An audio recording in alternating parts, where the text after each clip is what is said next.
गरीब काली बहू के घर आई दो अंग्रेजन अमीर सहेली। कॉलेज के कैंटीन के बाहर अमृता रो रही थी। उसकी दो बेस्ट फ्रेंड निशा और सोफिया उससे कहती हैं, अमृता क्या हुआ, तू इतनी उदास क्यों है? क्लास में भी उदास थी और सर ने तुझे क्लास से बाहर कर दिया। हाँ अमृता, बता ना क्या हुआ?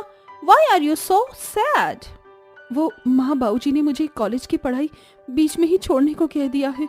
उन्होंने मेरे लिए एक रिश्ता देखा है और उसको वो हाथ से जाने नहीं देंगे, इसीलिए अगले महीने ही शादी कर रहे हैं। What? अंकल आंटी ऐसा कैसे कर सकते हैं? कम से कम तेरे इस साल की पढ़ाई पूरे होने तक तो रुक जाना चाहिए था। ओके डोंट वरी, मैं अंकल आंटी से बात करूंगी। अब उसकी कोई जरूरत नहीं है क्योंकि मैंने उन्हें बहुत समझाया पर उन्होंने मेरी कोई बात नहीं सुनी, इसीलिए आज मैं प्रिंसिपल को टीसी दे दूंगी। यार ये तू क्या बोले जा रही है? अरे ऐसे चोरी होता है? तेरा तो सपना है कि तू पढ़ाई करके कुछ बने, कुछ हासिल करे। पता नहीं कैसी जगह अंकल आंटी शादी कर रहे होंगे। We need to talk। तो टेंशन मत ले अमृता, हम हैं ना तेरे साथ, हम तेरी बेस्टी इसलिए थोड़े ही हैं।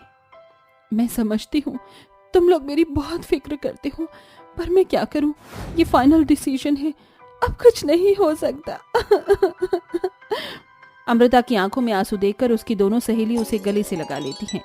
शांत हो जा, पर तुझे हमारी कभी भी जरूरत पड़े तो बेझिझक कॉल कियो। हाँ हम तेरे साथ हैं। तभी उन्हें इतना क्लोज देखकर कॉलेज की दो लड़की मजाक उड़ाते हुए कहती हैं, देखो देखो गरीब काली सहेली अपनी गोरी अंग्रेजन सहेलियों से कैसे गले पड़ रही है। उनसे हमदर्दी लेगी और फिर वो दोनों पैसे पकड़ा देंगी इसे खुश करने के लिए। मुझे तो यही अजीब लगता है, इसीलिए मुझे दोस्ती ना अपने लेवल के लोगों से ही अच्छी लगती है, ये नहीं कि गरीबी से भी रिश्ते जोड़ लो। हाँ अर्पिता, तूने बिल्कुल ठीक कहा और सेम थिंग मेरी भी है। आई जस्ट हेट गरीब और काले लोग। How dare you talk like that? Don't you dare Arpita, तुझे कोई हक नहीं हम तीनों के बीच में बोलने का, समझ आई बात? हक वक्त तो हम नहीं जानते, पर जो हमें दिख रहा है वो तो हम बोलेंगे ही। तो क्या रोक लेगी हमें? तू जानती है किसी को सच बात कह दो ना तो बहुत कड़वी लगती है। यही हाल है इन अमीर गरीब सहेलियों का। और अमृता तूने सही हाथ मारा है, इतनी दूर की विदेशी सहेली को तूने अपना फ्रेंड बना लिया है। वाओ! देखो तुम दोनों ने एक बार और बोला तो मुझसे बुरा कोई नहीं होगा। ये सुनकर दोनों हंसकर चली जाती हैं। फिर अमृता भी अपने कॉलेज में टीसी देकर चली जाती है, पर दोनों अमीर सहेलियां उसकी पढ़ाई को जारी रखती हैं। और करीब एक महीने बाद अमृता की शादी में उसकी दोनों सहेली उसे तोहफा देते हुए कहती हैं, शादी की तुमको बहुत बहुत शुभकामनाएं। ये देख हम दोनों तेरे लिए क्या लेकर आए हैं, सुंदर सुंदर साड़ी, वो भी तेरी फेवरेट। सच में तुम दोनों बहुत अच्छे हो, मेरी पसंद की चीज लेकर आए हो। मुझे तो यकीन नहीं होता कभी कभार कि मैं तुम दोनों की फ्रेंड हूँ और एक विदेशी लड़की यहाँ आकर मेरी दोस्त बन गई है। हाँ ये पागल अलग है ना, हमारे देश के लोग बाहर जाकर पढ़ाई करते हैं और ये पागल यहाँ आकर कर रही है। हाँ मेरा सपना था कि मैं सोफिया के साथ हम दोनों बाहर के देश में जाएं और नौकरी करें, पर अब छोड़ो। निशा तू जरूर जाना। हाँ पर तेरे बिना अच्छा नहीं लगेगा। बस बस तुम दोनों ने बहुत बात कर ली, पंडित जी बुला रहे हैं वर वधू को मंडप में बैठने के लिए। ठीक है आंटी जी, ले जाइए हमारी अमृता को। और आंटी मैं एक बात कहूँ, आपको इतनी जल्दी अमृता की शादी नहीं करनी चाहिए थी। बेटा हमारी बेटी के लिए जो सही है हमें वो करना ही पड़ेगा। ना हम इतने अमीर नहीं हैं जो इसकी कॉलेज की फीस दे पाए, और अच्छा रिश्ता भी तो हाथ से निकलने नहीं दे सकते थे। खैर तुम खाओ पियो। कुछ देर बाद अमृता की नीरज से शादी हो जाती है और वो अपने ससुराल पहुंच जाती है, जहां एक आदर्श बहू की तरह अर्पिता अपने ससुराल का सारा काम करती है, सबका ख्याल रखती है। लेकिन इसके बावजूद भी उसकी अड़ियल सास अम्बा देवी उसके बनाए हुए खाने में कमी निकालकर अक्सर उसको सुनाया करती थी। उसकी दोनों फ्रेंड अमेरिका जाकर पढ़ाई करती हैं और अंग्रेजी लाइफस्टाइल जीती हैं, और यहाँ अम्बा उसे गरीबी के आए दिन ताने देती रहती थी। अरे ओ नास पीटी करम जली गरीब कहीं की, अच्छा खाना बनाया तूने, तेरे गरीब माँ बाप ने तुझे ऐसा खाना बनाना सिखाया है? अरे तू सिंघानिया के घर में रहती है, आता जाता नहीं है गरीब गवार कहीं की। कल भी खाना बकवास बनाया था और आज तो कड़ी में दही नहीं डाला तूने। माँ जी आपसे दही ना होने की बात कही थी मैंने, फिर भी आपने कहा कि ऐसे ही कड़ी बना दे। चुप कर निकम्मी कहीं की, मुझसे जुबान लड़ाई ना तो मैं तेरा मुंह नोच लूंगी। जाकर कपड़े धो और नीरज भी आता ही होगा। जी माँ जी। फिर अमृता कपड़े धोने चली जाती है। पति नीरज भी उससे ज्यादा बात नहीं करता था। ऑफिस से आने के बाद वो जैसे ही पानी देती है तो लड़खड़ा कर नीरज गिर जाता है। वो उसे उठाती है तो धक्का मार देता है। मुझे छूने की कोई जरूरत नहीं है, गरीब कहीं की, तू मेरे लायक नहीं है। माँ ने पता नहीं तो जैसी काली लड़की से मेरी शादी क्यों करवा दी है, इससे अच्छा तो मैं कुंवारा मर जाता। अजी आप ये क्या कर रहे हैं? शुभ शुभ बोलिए। आपसे शादी करने के लिए मैंने अपनी पढ़ाई को अधूरा छोड़ दिया, और रही बात मेरे रंग रूप की तो आप एक बार मुझसे बात तो करके देखिए, आपको अच्छा लगेगा। अब तो मुझे बताएगी कि मुझे क्या करना चाहिए और क्या नहीं है? रुक, तुझे अभी लपेटता हूँ। इतना कहते ही नीरज अपनी पत्नी को बेल्टों से मारने लगता है। बस नीरज जी, ये आप क्या कर रहे हो? मुझे लग रहा है, मत मारिए मुझे। इतना ही नहीं, अपनी काली पत्नी के गम में नीरज रोज नशा करके आता है और उसे मारता है। बेचारी अमृता सास और पति दोनों से ही परेशान थी, लेकिन वो उफ तक नहीं करती थी। फिर एक दोपहर अम्बा अपनी मनपसंद सब्जी खाने के लिए अमृता को कड़ी धूप में भेज देती है। वो जा ही रही थी कि एक सफेद गाड़ी उसे टक्कर मारती है और वो गिर जाती है। फिर से मेरे हाथ में चोट लग गई। भगवान ने मुझे इतने दुख दर्द क्यों दिए हैं? काश मैं मर जाती तो वो ठीक रहता। कम से कम अपनी माँ जी और पति के जुर्म तो नहीं सहने पड़ते। अमृता इतना कहती है कि कार में से दो लड़कियां बाहर निकलती हैं, जो कोई और नहीं अमृता की फ्रेंड होती हैं, जिन्होंने वेस्टर्न कपड़े पहने थे। ए कौन हो तुम? हमारी कार के सामने ही तुम्हें मरना था क्या? आप? अरे अमृता, तूने अपनी ये क्या हालत बना रखी है? निशा, सोफिया, तुम दोनों यहाँ पर कैसे? अच्छा हुआ जो तुम मिल गई। तुझे ज्यादा जोर की तो नहीं लगी? तू रो रही है? खड़ी हो। हाँ, वो हाथ में लग गई। इतने में निशा को चक्कर आ जाते हैं और कार भी कीचड़ में फंसकर नहीं निकल रही थी। ओफो, नाउ व्हाट आई डू? इस कार को भी अभी खराब होना था। मेरा घर पास ही है, तुम दोनों वहाँ चलो। फिर अमृता अपनी दोनों अंग्रेजन सहेलियों को अपने ससुराल ले जाती है, जहाँ की गरीबी देखकर दोनों हैरान रह जाती हैं। फिर अम्बा आती है। ओहो, ये छोटे कपड़े वाली लड़की कौन है? इनको क्यों ले आई है तू? सब्जी लेने गई थी ना? वो माँ जी, ये दोनों मेरी कॉलेज की सहेलियां हैं।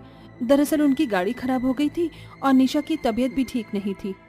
अच्छा, इतनी अमीर होकर भी खाली हाथ आ गई, कुछ लाई नहीं तेरी सहेलियां? और तू तो इतनी काली है, ये गोरी गोरी तेरी सहेली कैसे हो सकती हैं? माँ जी बस कीजिए, अब तो ऐसा मत बोलिए। अरे जो इतना परेशान है, क्या बात है बता? फिर अमृता अपनी सास के जाते ही दोनों सहेलियों को सारी बातें बता देती है, जिस बात से दोनों को गुस्सा आता है। तेरे साथ इतना सब कुछ हो गया? रुक जा, हम अभी पुलिस को फोन करते हैं। नहीं, ऐसा मत करना, वरना ये लोग मुझे फिर मारेंगे।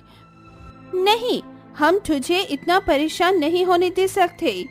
कुछ देर बाद सोफिया दो पुलिस को बुलाती है और उन्हें सब कुछ बता देती है, जिसके बाद वो दो पुलिस वाले नीरज और अम्बा को गिरफ्तार कर लेते हैं और डर कर सास गिड़गिड़ाने लगती है। अरे हम दोनों ने कुछ किया ही नहीं, हमें छोड़ दो। अच्छा, झूठ मत बोलिए। कैसे आपने हमारे दोस्त को इतना मारा है, पीटा है, उसकी सजा तो आपको मिलकर ही रहेगी। जब धारा 354 लगेगी तो सारी अकल ठिकाने आ जाएगी। तूने बिल्कुल ठीक कहा। नहीं, हमें माफ कर दो, हमसे बहुत बड़ी गलती हो गई। हमें अमृता के साथ ऐसा नहीं करना चाहिए था। मैंने उसके काले रंग की वजह से बहुत गलत किया है। अमृता, मुझे माफ कर दो। हाँ बहू, हमें माफ कर दे, मैं इस उम्र में चक्की नहीं पीसना चाहती। दोनों का पछताया हुआ चेहरा देखकर अमृता उन्हें माफ कर देती है, जिसके बाद दोनों सहेली नकली पुलिस वालों को बुलाने का नाटक खत्म कर देती हैं। इसे नीरज और अम्बा सुधर जाते हैं और वो अर्पिता को खुशी खुशी रखते हैं और दोनों सहेलियां भी बाद में शादी कर लेती हैं। गरीब जानवी अपने पति दीपक, सास ससुर मीनाक्षी कुलदीप और ननंद अनीता के साथ एक छोटी सी घर में रहती है। जानवी और दीपक की शादी एक दिन पहले ही हुई थी, सवेरे का समय। माँ, पिताजी, मेरे सारे दोस्त शहर में काम करने जा रहे हैं। मैं सोच रहा था कि मैं भी उनके साथ शहर चला जाऊं काम करने। दीपक बेटा, अपने गांव में भी तो तेरा काम चल रहा है ना, फिर शहर जाने की क्या जरूरत है? माँ, अपने गांव में इतनी आमदनी नहीं है। आपको पता है, शहर में मजदूरों की एक दिन की कमाई 1,000 रुपये होती है और अपने गांव में सारा दिन मेहनत करने के बाद भी मुझे केवल 300 रुपये ही मिलते हैं। अब इतनी कम आमदनी में अपने इतने बड़े परिवार का गुजारा चलाना बहुत मुश्किल है माँ। बात तो सही है बेटा, अब तो अनीता बिटिया भी जवान होने को आई, आगे चलकर हमें इसकी भी तो शादी करवानी है ना। इसीलिए तो पिताजी मुझे शहर जाना ही होगा। वहाँ कमाई ज्यादा होगी तो अपनी परेशानी धीरे धीरे दूर होती रहेगी। दीपक बेटा, तेरी शादी कल ही हुई है और तू बहू को छोड़कर जाने की बात कर रहा है। बहू को बुरा लगेगा। नहीं माँ जी, मुझे इनके जाने से कोई आपत्ति नहीं है, बल्कि मैं तो खुश हूँ कि ये अपने परिवार के लिए इतना सोच रहे हैं। माँ, मैं हफ्ते में एक बार आया करूँगा घर मिलने। उसके बाद अगले दिन दीपक एक गाड़ी में बैठकर शहर की ओर चला जाता है। इधर जानवी अनीता के साथ अपने कमरे में आती है और अपने बैग से कपड़े निकालकर अलमारी में रखती है। तभी जानवी के बैग से कई सारी मेहंदी के कोन निकलते हैं। अरे, इतनी सारी मेहंदी के कोन! भाभी, ये मेहंदी के कोन किसकी हैं? ये मैं लाई हूँ अपने मायके से। तुम्हें पता है अनीता बहन, बचपन से ही मुझे मेहंदी लगाने का बड़ा शौक है। मैं अपने गांव के लोगों के घर जा जाकर उन्हीं मेहंदी लगाती थी। सब कहते हैं कि मैं बहुत सुंदर मेहंदी डिजाइन बनाती हूँ। अच्छा, तो फिर मुझे भी लगाइए ना भाभी मेहंदी। हाँ हाँ, क्यों नहीं, लाइए, मैं आपको मेहंदी लगा देती हूँ। तभी जानवी अनीता के हाथों पर मेहंदी लगाने लगती है। कुछ ही देर में जानवी अनीता के दोनों हाथों पर बड़ी सुंदर सी मेहंदी की डिजाइन बना देती है। वाह भाभी, इतनी प्यारी डिजाइन लगाई है आपने, कितनी सुंदर लग रही है मेहंदी। मैं माँ को दिखा कर आती हूँ। तभी अनीता अपनी माँ और पिता के पास आती है और उन्हें जानवी की लगाई मेहंदी दिखाती है। दोनों ये देखकर बड़े खुश हो जाते हैं। तभी एक पीयूष नाम का लड़का कुलदीप के घर आता है। काका जी, अपने गांव के जो लड़के शहर जा रहे थे ना, उनकी गाड़ी के साथ एक सड़क हादसा हो गया जिसमें आपके बेटे दीपक की दोनों टांगें कट गईं। वो सब पास वाले सरकारी हॉस्पिटल में हैं। आप सब जल्दी चलिए वहाँ। ये सुनकर कुलदीप और सबके पैरों तले जमीन खिसक जाती है और वो सब रोते रोते हॉस्पिटल आते हैं, जहाँ दीपक एक विकलांग कुर्सी पर बैठा था। दीपक की ऐसी हालत देखकर, मैंने तुझे मना किया था ना दीपक कि शहर मत जा, पर तूने मेरी एक नहीं सुनी। देख ये क्या हो गया अब। माँ, मुझे माफ कर दीजिए। काश कि मैं आपकी बात मान लेता तो आज ये सब ना होता मेरे साथ। दीपक की हालत देखकर सब खूब रोने लगते हैं। तभी सब दीपक को घर ले आते हैं। जैसे तैसे कुछ दिन बीत जाते हैं। दीपक अब जीवन भर के लिए उस विकलांग कुर्सी का सहारा बन चुका था। एक दिन सवेरे, मीनाक्षी, अब तो दीपक से कोई काम नहीं होगा। अब अपने परिवार का पालन पोषण, अपनी दवाइयाँ, अनीता बिटिया की शादी, ये सब कैसे होगा अब? ये कैसी दुख की घड़ी आ गई है हम पर। एक ही पल में हमारी क्या हालत हो गई। दीपक बेटा, अब कैसे चलेगा अपना गुजारा? ये सब मेरी वजह से हो रहा है माँ।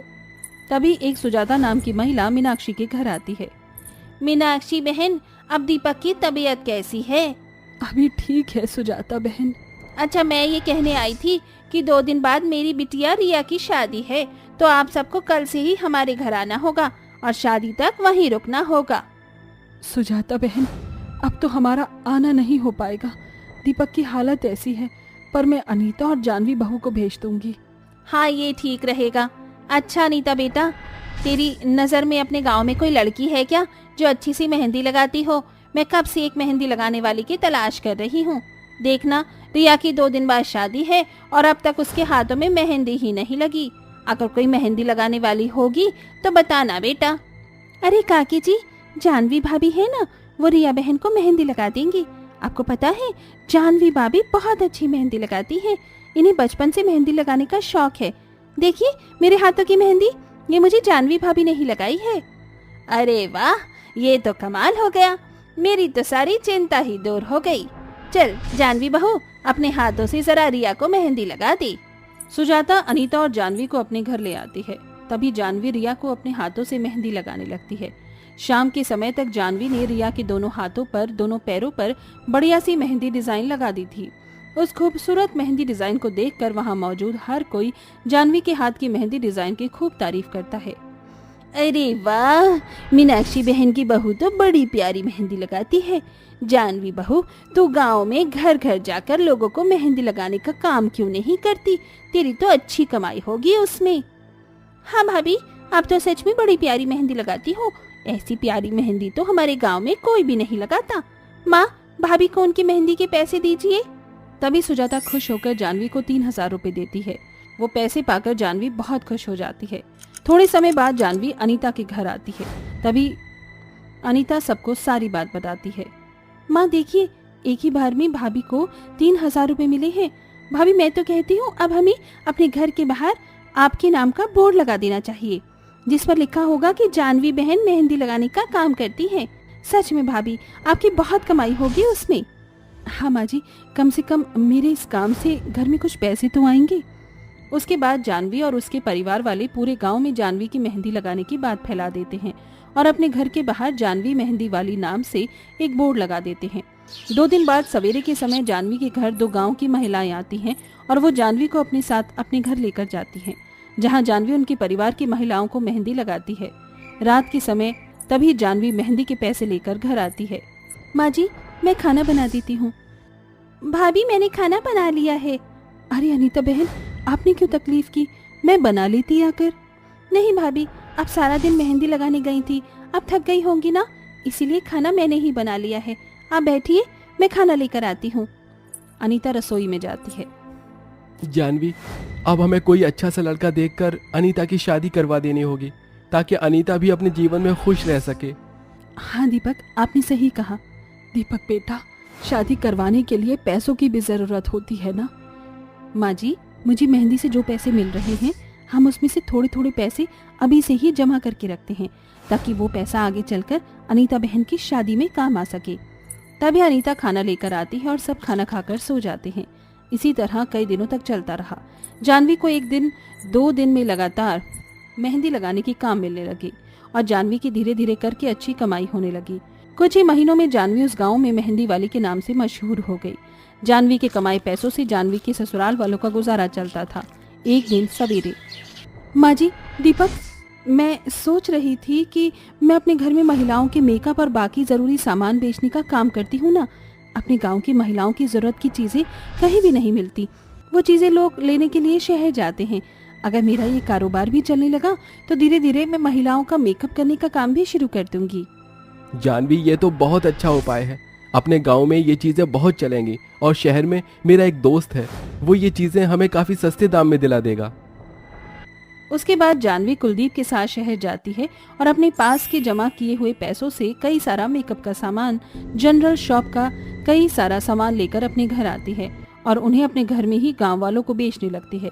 देखते ही देखते जानवी का ये कारोबार भी गांव में खूब चलने लगा और जानवी की दिन प्रतिदिन अच्छी कमाई होने लगी। फिर क्या था, एक ही साल में जानवी उसी गांव में अपना बड़ा सा मेकअप शॉप खोल लेती है और धूम से पैसा कमाने लगती है। आज जानवी की मेहनत से जानवी के ससुराल वालों की सारी गरीबी दूर हो गई थी और जानवी खुशी खुशी अपने ससुराल वालों के साथ अपना जीवन बिताने लगी।